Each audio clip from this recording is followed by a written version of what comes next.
So 70% of Canadians, so the polls say, want change. Right. If they really want change, there's probably no other party, most people feel, that will give real change than the Green Party. Yet you're still mired in single digits, low in single digits. How do you square that? We're high in double digits in parts of the country where we will elect Greens, like Vancouver Island and British Columbia and in other locations. The reality of the Green Party is that we're a party committed to bringing forward big ideas, new ideas, and demonstrating by our conduct in Parliament and through the election that we really want to work for Canadians, work across party lines, work across jurisdictions. And since we're looking at a minority parliament, real change comes from having an ingredient in that mix that makes it work. But what is the reality in terms of possibilities for the Greens this time around? I mean, what are we talking about? A handful of seats? We're talking about a minority parliament where the Canadians can have the choice of 1 to 2 years of fractious partisan sniping that doesn't get much done. Or with enough Greens elected, we could have 4 years of productive, deliberative, respectful parliament in a minority, but where the Green Party is prepared to work across party lines on the issues Canadians care about. So in terms of the number of seats, a lot more than now, which is what I want, a lot more than now. You could double, triple the seats. Yes, exactly. And that would be a lot more. Well, listen, we doubled our caucus in December of 2013 when Bruce Heyer joined me, and an enormous change that made. We had another member of Parliament running for his own seat again, and Jose Nunez Melo joined the Green Party in the course of the campaign. But what are we talking about? Realistically, in your best dreams, what are you looking at? Best dreams, 30. But realistic. Realistic, 12 to 15. You say minority parliament. Some people who want to see the Conservatives lose say that the chances would be better if there weren't spoilers in the race, and look at the Greens as potential spoilers.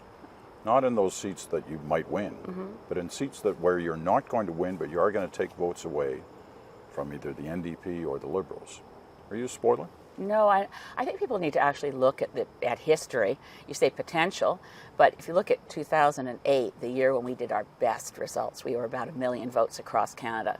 That's the year that Harper was held to a minority. When we were decimated in 2011 by being kept out of the leaders' debates, our vote dropped to 400,000. That's the year Stephen Harper managed to gain a false majority government. But in both cases, Stephen Harper wins. My point is that when Greens do well, Conservatives don't. But they still won. They still won a minority, even in the year that you did so well. Well, I disagree with the term win in terms of a minority. The opposition parties have a choice. I don't like it when we skip that step of saying to the Governor General, wait a minute, let's see who can hold the confidence of the House, and we think we can do a better job for longer. Should that step happen before Parliament first meets? Of course. So you're not a believer in the party that wins the most seats automatically gets the first opportunity to govern? Well, no, because in our Constitution, political parties aren't mentioned. So there's no reason constitutionally to think that party politics trumps members of Parliament assembling. I mean, the election we are now holding is not to elect a prime minister, no matter how much the rhetoric seems to go in that direction. This is not the United States. This is not a presidential race. The only Canadians who can vote for Stephen Harper are those who live in Calgary Southwest, just as the only voters who can vote for me live in Saanich Gulf Islands. I'm a firm believer that if we could restore real parliamentary democracy, the best way to do that would be to get rid of political parties.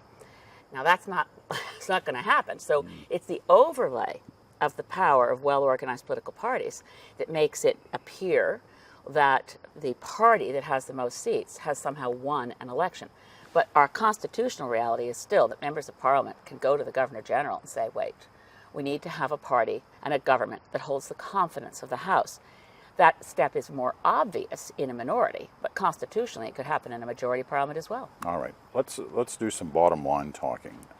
I'm assuming from everything you've said so far that the best result for you, forget about what number of seats you get, is a minority government of some sort. It's minority. I think that's the best result for Canada.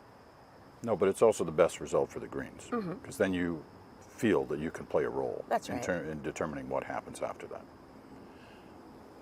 Any type of coalition, formal or informal, would likely have to involve the NDP and the Liberals. Yes. And the way they talk about each other, that's never going to happen. It's the way they talk about each other. I think the math will change things. I mean, I firmly believe that we should be downing the cudgels of electoral campaigning once Parliament resumes. That hasn't happened for a long time. So this is all like a phony war that's going on now? It's campaigning. It's the first past the post enforcing a level of animosity between parties. The parties that are closest to each other on the political spectrum will spend most of the time attacking each other because they're trying to hold on to the vote that won't bleed off to someone else because people are getting phobic about strategic voting. First past the post is the system of electioneering that actually enforces hostilities and reduces cooperation. Green Party is the only party that actually wants cooperation. I tried before the election repeatedly to talk to Justin Trudeau and Tom Mulcair about whether we could do one-time only electoral cooperation with the goal of getting rid of first past the post.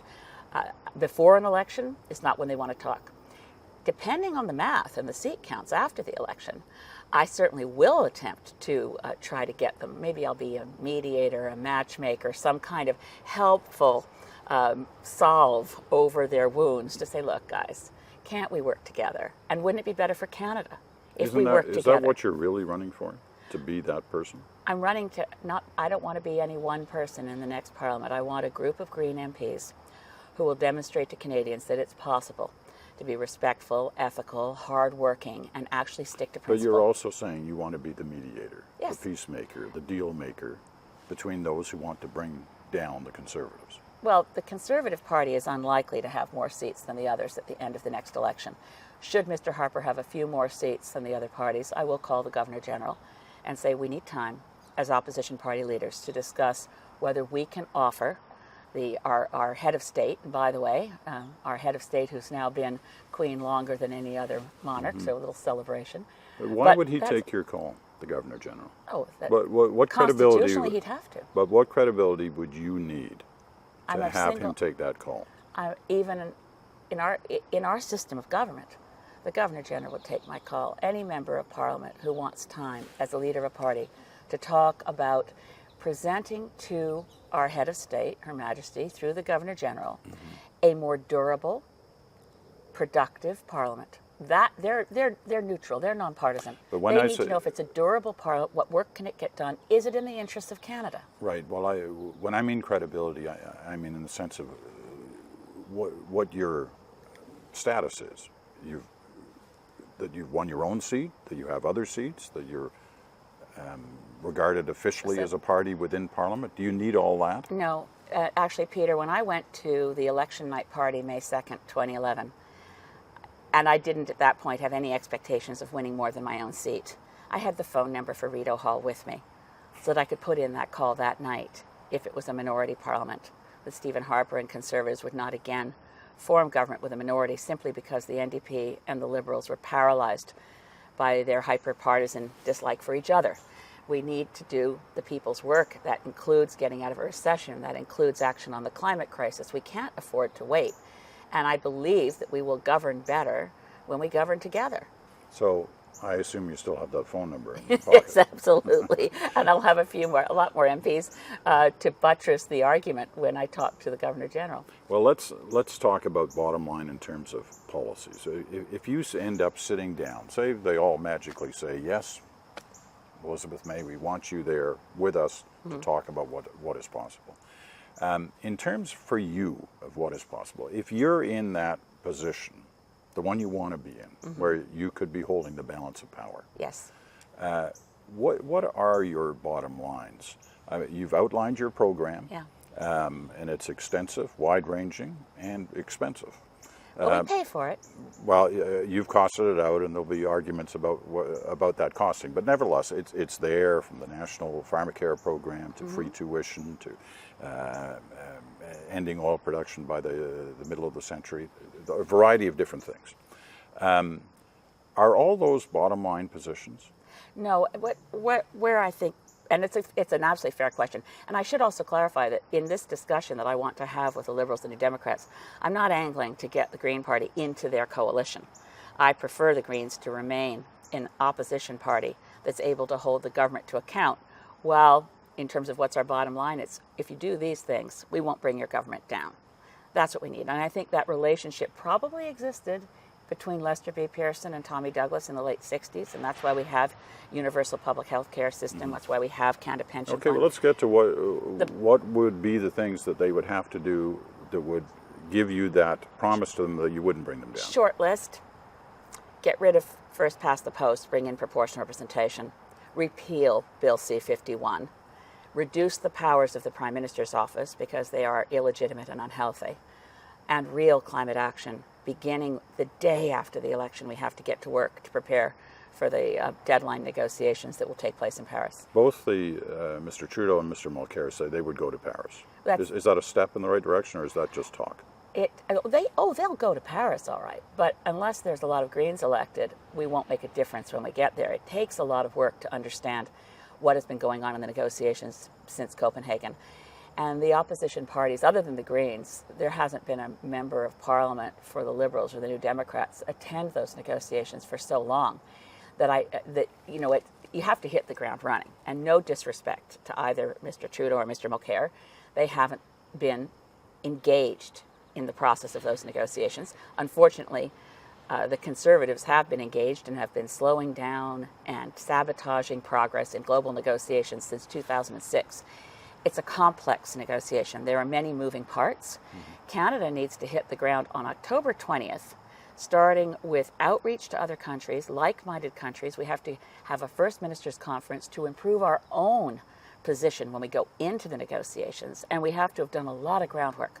I want Canada to go to those negotiations not as a constructive partner. I want us to go to be the leader that actually brings the whole process to a real conclusion that's ambitious and more aggressive than anything that's currently being planned. Now, when you went through your list of bottom line positions, aside from the environment, it didn't include any of your major planks from your platform just announced a couple of days ago. Abolishing C-51 isn't really an environmental position. It's about protecting us from and you've been terrorist threats. You've been clear on that all along. But in terms of the big new ones, national pharmacare, free tuition, those aren't in there. I think that those will come because they make sense, and I believe that with public discussion of these issues during an election, I don't think those need to be bottom line positions. We will never give up working on them. I think they will happen.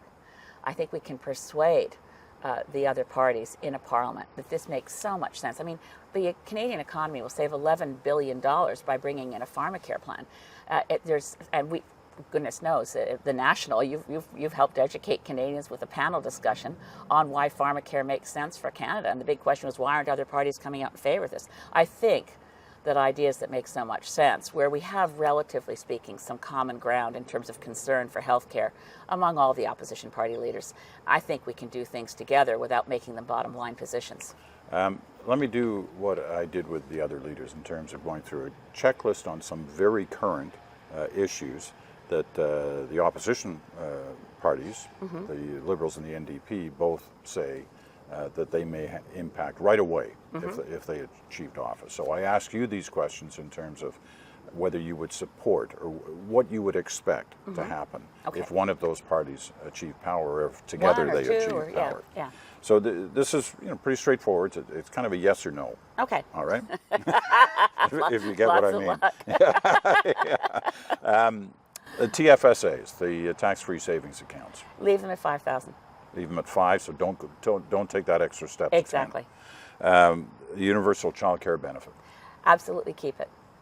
As is universal, everybody. It doesn't bother you that the rich get that as well. No, and we want to do a number of programs across Canada that will help families. One of them is our carbon fee and dividend program. We'll end up giving everybody a check. Our program, which we can do immediately. We do need to have carbon pricing, and that's part of a climate plan. But that will assist everybody right across the country. And in the same way, it goes to everybody equally. We don't take into account higher income. That comes out in the wash in the tax system. GST, do you touch that? No.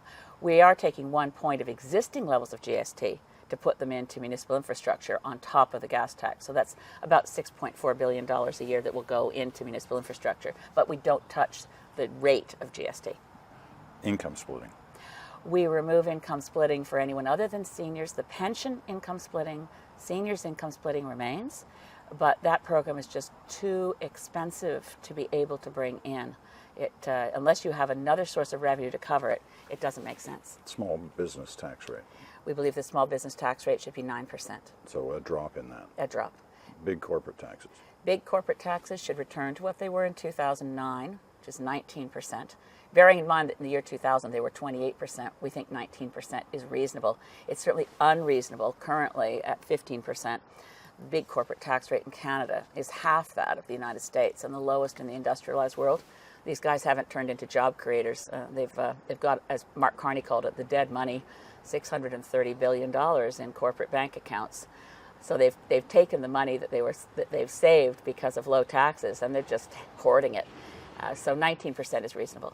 When you go through that list, you're not dissimilar from the other two parties. I mean, there are some slight differences, but for the most part, you're kind of in agreement with them on most of those points, right?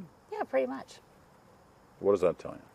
It tells me that there are other differences that are more meaningful, like the fact that the Green Party believes that a member of Parliament fundamentally works for their constituents and that we don't whip votes, that it's critical for us that we restore parliamentary democracy, supremacy of Parliament.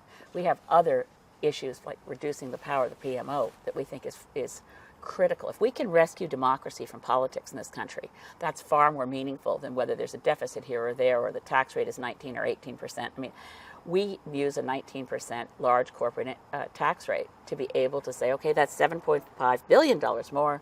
That allows us to do more things to ensure that Canadian quality of life improves. I think our biggest new idea doesn't cost any money at all, and that's a Council of Canadian Governments, where we have the federal government, provincial territorial governments, municipal level of government, as well as First Nations, Métis, and Inuit people at the same table to craft our national policies. Where do we want to go on energy policy? What do we want to do on a transportation policy? What do we do about education? We should work together. And I know it's not 1867. It's not just the federal government, the provinces that matter. The municipal order of government really matters and needs a seat at the table, and so do First Nations. When you look at the NDP and the Liberals, Mr. Mulcair and Mr. Trudeau, Yeah. is there a natural fit with either of those for the Greens? Oh, you could say there's a natural fit for us with almost anybody because we like collaboration. So it's, in the past, I think Progressive Conservative Party or the populist strain of reform under Preston Manning. Strange that the current Conservative Party doesn't seem to represent either of those earlier strains of the party that amalgamated around Mr. Harper. We can work with anybody. I mean, even in the majority parliament under Stephen Harper, I got unanimous support for my national Lyme disease strategy bill. My private member's bill passed unanimously. We can work across party lines with just about anybody. Have you tried to take that collaboration to a different level? I mean, instead of having three parties running up against Stephen Harper, reducing that to two, have you sat down with either of those leaders and said, look, we can make a deal here? I have tried to reach literally so many times I can't count, including an individual letter to every Liberal and New Democratic Party member of Parliament to say, can't we find a way for electoral cooperation before the next election? And you get nowhere on that? Well, Mr. Mulcair ordered his MPs not to answer my letter, and then they made it public and attacked me for sending it. So it was what you might call a failed attempt. But I never give up. But what about the other guys? They were not allowed to. They were allowed to talk to me. That was better. But they said they couldn't participate in my idea. I wanted to form an ad hoc committee of members of Parliament to start figuring out what cooperation might look like in advance of an election. Because I said, look, the leaders aren't going to be ready to talk about this yet. But surely we as MPs in different parties could start figuring it out. Because there's a lot of questions to fill in the gaps. Well, the nature of first past the post, I know I'm repeating myself, creates this hyper-partisan, it's just horrific, the level of petty squabbling over things that really don't matter. When something as huge as the climate crisis is looming, we should be able to work together. The fact that we haven't been able to work together before an election doesn't mean that when the election is over, in a minority parliament, and we'll see what cards we've been dealt by the people of Canada who choose their own MPs, then we'll figure out what can we do together to ensure that Canada is Canada again, the country we really are. You watched the interviews with the other three leaders. Yeah. Did your views about any of them change as a result of that? Oh, I know them all really well, so no. I mean, it would take a lot for me to. I mean, I've worked closely with all three in Parliament and I've known Stephen Harper from well before I got into Parliament, and I've known Justin Trudeau from well before I got into Parliament, and I've known Tom Mulcair. I didn't really get to know Tom Mulcair till I was elected, but no, my views don't change based on interviews. And no matter how good the interviewer is. I can appreciate that, but I'm just wondering whether there was anything that was said in those that makes you think, well, you know, maybe I can work with them a little more than I thought I could. See, there's so much attention on the personality of the leaders, and I think that's a problem in our system. The real question is... Your party is your personality. No, it's Claire Martin, and it's Lynn Cornby, and it's Joanne Roberts, and it's Gordon Miller. I know you want to get those names out there, but for the most part, for most Canadians, the Green Party is Elizabeth May. Well, that's a problem of the way, again, that's a function of what I just mentioned, which is the focus is too much on leaders. I mean, Bruce Heyer has been my deputy leader and serving in Parliament for years. Daniel Green in Quebec, deputy leader, doing a wonderful job. Like, it is not a one-person party, but it is hard for them to get the same amount of media time that I can get. But the reality of it is, the personality of the leaders of other parties is not whether I can work with them or not as people. It's what does their party want to do in public policy terms. It's very clear the Conservative Party does not want to move to real climate action. It was Stephen Harper by himself within the G7 taking Angela Merkel's language about decarbonization and making it go till the end of this century instead of mid-century. Okay, that tells but me so all you're I need looking to know about public the Conservatives. Policy. Yes. Public policy. But in terms of the other two, have they been saying anything in this campaign, interviews or speeches or what have you, that makes you sit back and pause and say, you know, actually I can work with them? But I knew I could work with either of them before the campaign started. But on policy? On policy, look, their policies on climate aren't as good as the Green Party's. They're going to need us to pressure them. Neither party, neither the NDP nor the Liberals, oppose tankers loaded with bitumen on the BC coastline. They're going to need green pressure so that we can turn down the Kinder Morgan expansion. We disagree fundamentally on trade deals. I was shocked that Bruce Heyer and I were the only MPs to vote against the Canada-Korea trade deal, even though it violated NDP policy. It's consistent with Liberals. But we've got a real problem with investor-state agreements. I wish we could get the Canada-China Investment Treaty and Stephen Harper selling us out on our sovereignty as more of an election issue. Because a future government, in fact future governments, since the treaty is going to hold till 2045, need to be able to figure out how do we protect ourselves from Stephen Harper's sellout of our sovereignty. Let me ask you the last question, and I asked the various leaders this question, the other leaders. But in a way, you've already basically argued you're not going to be in that same position. There's no way you're going to end up as Prime Minister. Oh, I didn't say that. Well, you suggested your goal. Hell of a TV movie. How the Green Party leader in Canada became Prime Minister. It could happen. Under our parliamentary system. Anything could happen, That's especially right. in this election. Yes. But you basically suggested your goal is to be the peacemaker, the deal maker, to try and get in there with the other parties. So what is it that Elizabeth May thinks about herself that could suggest she could be that person? Not policy, not politics, you. Well, I'm the hardest working person you're ever going to meet. I believe in this country and I love Canada and I know how to forge... They all love Canada, don't they? Don't they? We have different... Let's say there are nuances of difference of how we see Canada among the four leaders of all of us. But yes, loving Canada is rather a precondition for wanting to be in Parliament in the first place. Commitment to the country. But beyond that, what I bring to it is that I'm good at forging consensus. I don't like kneecapping the other guys. I never speak ill of any of them. In Parliament, I've worked across the parties. I've never heckled once. I believe in finding the good in everyone, bringing that out and saying, can't we forge a political consensus here so that we're not using Parliament as a place to continue to cross swords, but as a place to roll up our sleeves and do the work the people want us to do. And I'm definitely the best qualified to do that. Ms. May, thank you so much. Thank you.